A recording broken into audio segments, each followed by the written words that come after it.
Apotek siapa aja? Berapa orang? Dua. Satu shift 2 orang. Ya. Suka stok opnam nggak?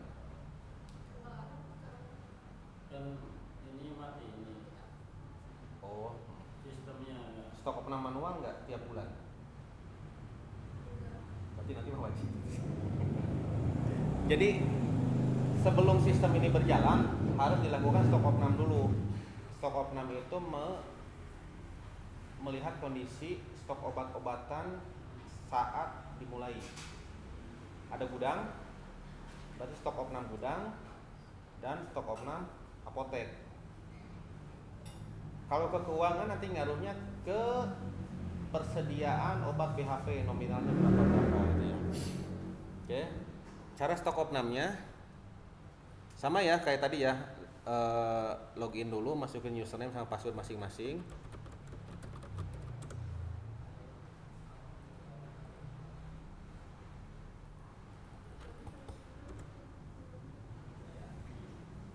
Nah, menu pilih stok opnam. Jadi fungsinya stok opnam itu gini. Yang di sistem berapa, kenyataan berapa. Misal paracetamol di sistem ada 100, kenyataan ada 90. Nanti kalau yang ambil obat minta obat tuh bilang ya. Pokoknya yang ngambil obat apa nanti ada menunya lagi. Nanti dibikin. Kalau buat karyawan gimana? Gratis? Gratis.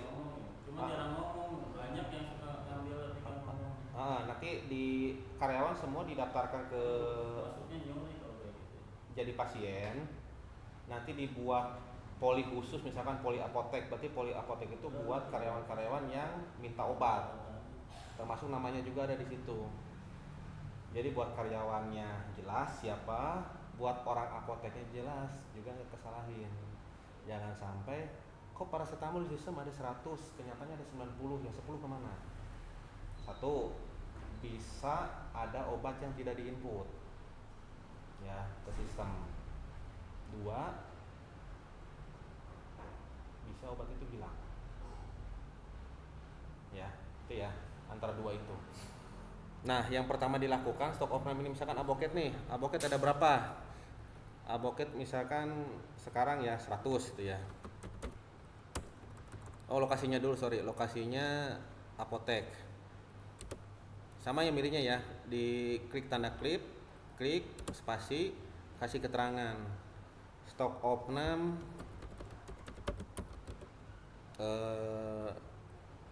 sama siapa ya? Nona X gitu ya. Jam berapa sekarang? 13.42. Nah, ini diisi aja semua, misalnya Aboket 100. Diklik, digeser ke samping. Kenapa digeser ke samping? Nanti kelihatan stoknya, stok realnya berapa, stok real sekarang berapa, stok sebelumnya berapa. Nanti muncul selisih. Kalau ternyata stok real 100, stok sebenarnya 100 juga, berarti tidak ada selisih, 0. Kalau ternyata ada selisih, realnya 100, ternyata pada kenyataannya ada 90, berarti nanti muncul nominal hilang, kerugian buat kliniknya gitu ya. Jadi kalau sering itu dibuat pakai apa? Kayak apa kan kalau ada yang hilang tuh dipotong sama karyawan. Pokoknya nanti di sini ketahuan obat masuk, misalkan obat dari penerimaan pembelian obat berapa, obat yang keluar berapa, obat yang dimutasikan berapa. Jadi ada riwayat obat disebutnya. Ya, diisi semua. Kalau ada yang sakit minta obat minta laporan. Bisa ribuan tapi minta obat ini. Ya baiknya memang seperti itu. Orang apotek mau nggak disalahin? Enggak kan? Disimpan ya. Simpan.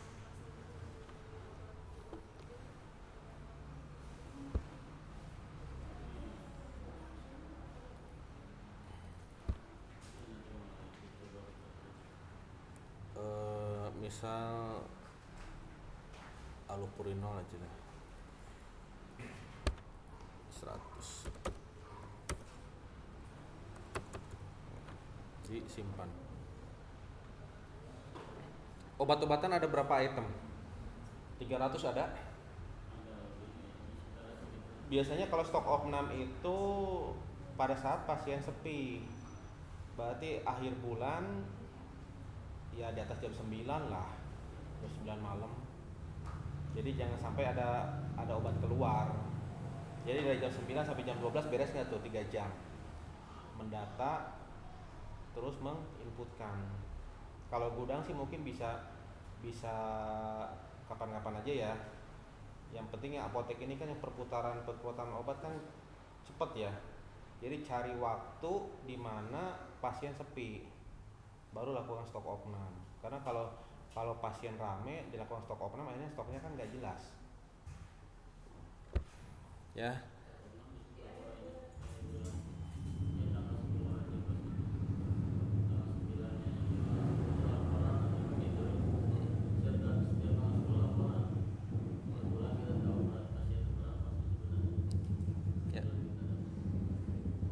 Disimpan ya. Nah, disimpan ada notifikasi seperti ini. Pastikan lagi benar apa enggak yang mau dimasukin. Kalau sudah pasti benar, ya di yes.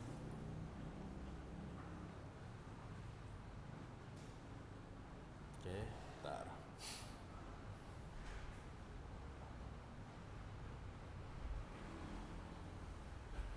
Lama sekali. Oke, masuk. Oke. Oh ya, sebelum stok opnam ada tugas apotek lagi sebelumnya. Ini ada, jadi menu apotek ini di klik menu. Nah, ini menunya banyak ya. Bisa cari di sini. Masuk ke menu D. Transaksi, inventory, obat, BHP, medis, alat kesehatan pasien. Rekamannya masuk nggak ya?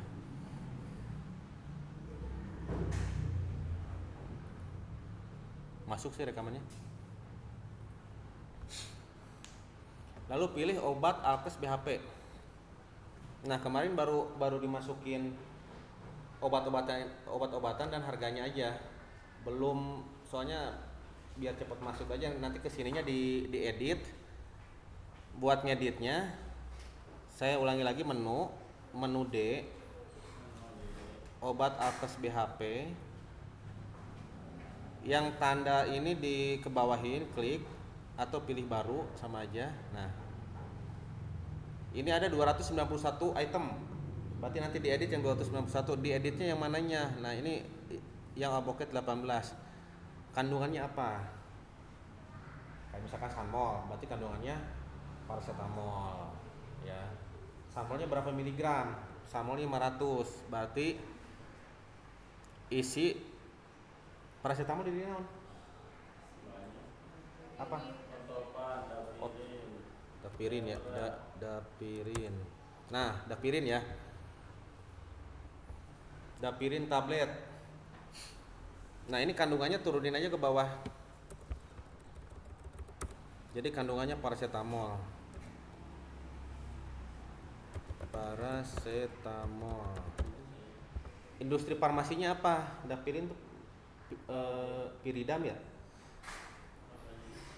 PT-na Kalbe Piridam. Kalbe. Oh, Hexpram ya. Berarti bikin lagi di sini. Ada nggak Kalbe? Bisa PT Kalbe. PT Kalbe.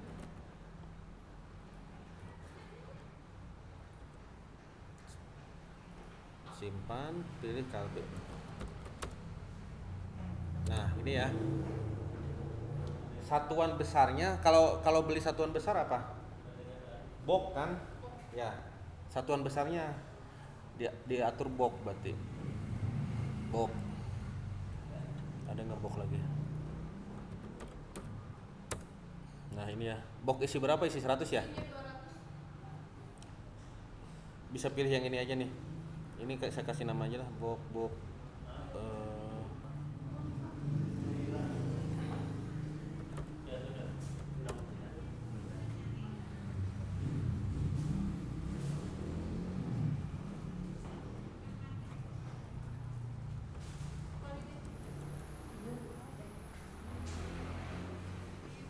Kalau ngedit, jadi ini kan kita ngedit tadi ya. Kalau ngedit jangan klik simpan, tapi ganti.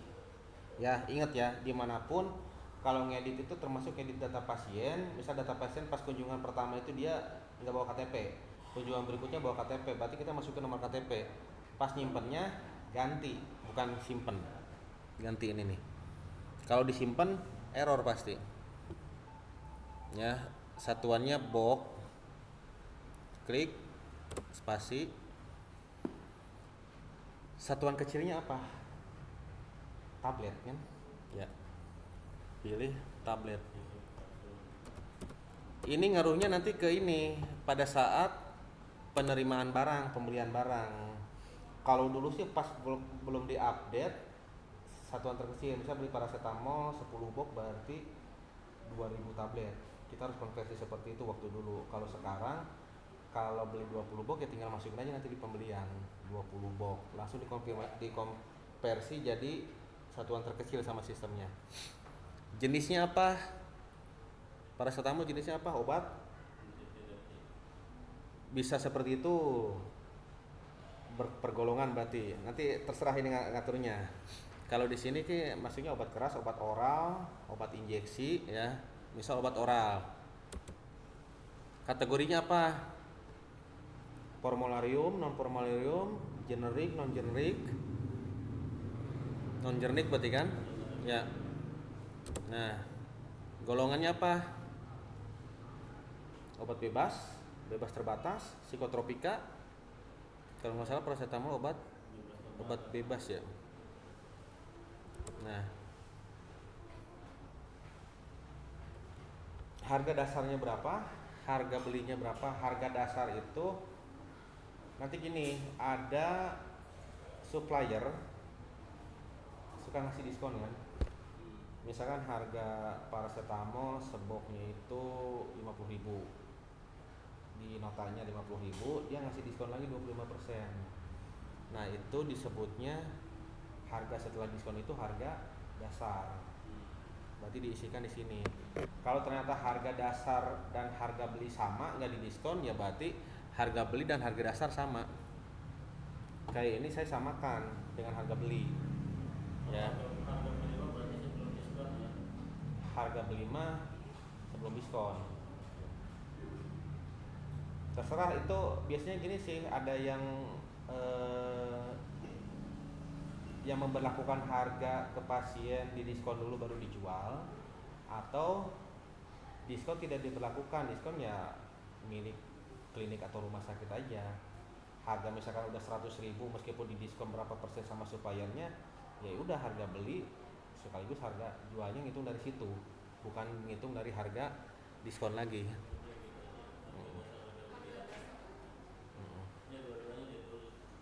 Maka nanti ada settingannya.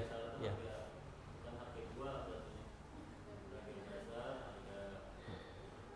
Nah, yang ini harganya sama kan? Mau pasien rawat jalan, mau pasien rawat inap, sama kan? Tapi memang saya perhatikan kemarin sih dari tiap jenis obat persentasenya tidak sama. Bisa. Memang sih seperti kayak obat-obat yang murah gitu ya, kayak paracetamol bisa 10.000 selembar. Kita bisa memperlakukan 100% atau 200%. Tapi buat obat-obatan misalkan harga yang satu biji 10.000 kan nggak mungkin ngejual 20.000. Bisa berapa persennya, 30% atau 50%. Itu nanti ada settingannya lagi. Kelihatan diisi semua nih. Itu udah ngedit kan? Ganti. Nah, itu ya. Jadi nanti apotek sebanyak berapa tadi? 291 diedit satu-satu. Dieditnya sampai ininya aja. Nah, sampai ini harga dasar sama harga beli aja. Kalau misalkan udah cocok sama harga kemarin ya udah nggak usah diedit lagi harganya. Berarti dari sini ke bawah aja. Ya. Itu udah koneksi komputernya. Kalau harga rawat jalan sama rawat inap dibedakan bisa nggak ya? Bisa. Sistemnya dibikin ini buat rawat inap. Jadi pembedaannya mau dibikin per kelas bisa kelas 1 segini, kelas 2 segini bisa. Makanya nanti dirumuskan dulu aja maunya seperti apa. Nah, saya liatin settingan obatnya di menu ada menu pengaturan di bawah, menu Bisa kalau menjual ki. lewat inap. Biasanya sih kalau rawat inap memang kayak harga kelas 1, kelas 2, kelas 3 itu beda biasanya gitu ya. Tapi ya tergantung kebijakan. Nah, di sini di menu set harga obat. Di menu pengaturan harga obat ini ini kan ada 3 pengaturan nih. Pengaturan harga umum, harga per jenis barang, harga per barang. Kalau saya lihat di sini pakainya harga per barang. Berarti per barang di sini. Nah, mau diberlakukannya harga apa? Harga beli apa harga diskon? Kalau tadi kata ibu kita jual harga diskon aja, berarti ini pilihnya harga diskon. Tuh. Kalau ternyata mau dipakai, mau berapapun diskonnya kita belinya segitu, meskipun ada diskon, ya tetap ya harga sesuai tertulis harga beli itu ya pilihnya harga beli. Ya, diganti. Oke. Oke, sampai sini. Ada yang tanyakan apotek? Nanti tuh Neng, nonton Nanti videonya disebar lah ya. sambil di PPP nih sambil jalan ya udah. Pokoknya itu sudah terinstall, nanti bisa dicoba-coba dulu, dimasukin dulu aja. Saya juga bisa mantau. Jadi kan terus terang saya nggak nyambung nggak langsung nembak ke server ini via internet. Jadi nanti di rumah saya juga saya bisa ngakses, kelihatan progresnya. Soalnya di Kerawang juga ada satu klinik yang sampai sekarang dari bulan November pasti ada masalah sih. Sebulan 2 bulan pertama masih masalah numpuk, tapi bulan ketiga lumayan mulai nikmati, enak buat kerjaan. Iya, kitanya juga enak. Jadi orang pendaftaran nggak capek-capek nulis lagi. Orang apotek semuanya tadi ribet amat sih perasaan gitu kan. Pasien mau pulang ngetik Cefixim, diketik dulu kan, ya kan. Kalau pasiennya satu, kalau pasien mau pulang 10, satu pasien berapa menit. Kadang-kadang pasien tidak sabar, dokternya beres visit suruh nunggu kan pasiennya, nanti bu dikasih tahu berapanya, tahu-tahu nuturkeun di tukang.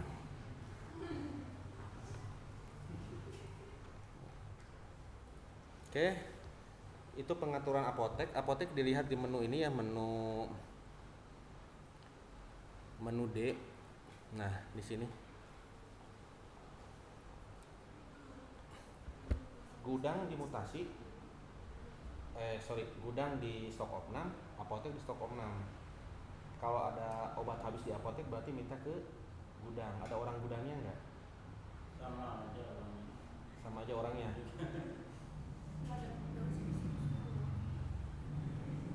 Ya nggak apa-apa sih. Yang penting nanti kan petugasnya jelas siapa, yang loginya siapa. Jadi nanti yang mengeluarkan di gudang siapa, yang nerima siapa. Gitu. Kalau orangnya itu juga ya nggak masalah. Nanti kan ketahuan berapa yang dikeluarin, berapa yang diterima gitu ya. Kalau kita benar sih nggak usah takut. Gitu. Justru ini alat buat pelindung sebenarnya, ya. Terus, nah, misalkan mau mutasi dari gudang ke apotek, pakai mutasi obat. Dari gudang, klik ke apotek. Tanggal berapa, keterangannya apa. Ini dikasih nama petugasnya aja oleh siapa gitu ya.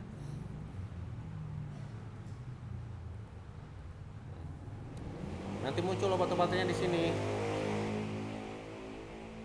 Di ini aja, ini berhubung pakai koneksi jadi rada lama. Jumlahnya berapa? Misalkan kayak tadi Pirexin, jumlah 100. Nanti ketahuan stok asal di gudang berapa, stok di tujuan di apotek berapa. Sudah beres disimpan. Nanti barang itu pindah stoknya. Awalnya dari stok gudang, akhirnya jadi stok apotek. Ini karena menunya banyak sekali. Selain pakai menu ini, bisa pakai menu loop ini, diklik. Nah, ya, opnam. Nah, langsung muncul mutasi. Nah, itu ya. Oke. Sip. Ada pertanyaan? Ngerti? Bingung. Tenang. Udah ya. Oke, apotek beres.